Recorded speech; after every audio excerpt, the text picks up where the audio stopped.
Mən həmişə qızıl medalı qazanacağıma inanmışam. Ola bilər ki, bəzi yarışlarda uduzum. Bu olan şeydir. Bunu APA Sportazın Ər-Riyada ezam olunmuş əməkdaşına verdiyi açıqlamada İslamiyadada judo üzrə qızıl medal qazanan Hidayət Heydərov deyib. İslam oyunlarının 2 qat qalibi qələbəsini Zəfər gününə həsr edib. Bugün çox gözəl bir gündür, Zəfər günüdür. Təbii ki, mən qızıl medalı qazanmaq üçün döşək üzərinə çıxmışdım. Özümə söz vermişdim ki, qızıl medalı qazanıb Zəfər gününə həsr edəcəm.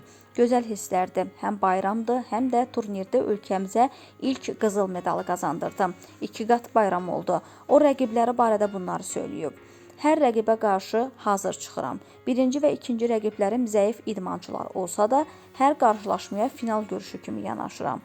Qeyd edək ki, Hidayət finalda Özbəkistan təmsilçisi Şaxram Əhədovu məğlub edərək qızıl medal qazanıb.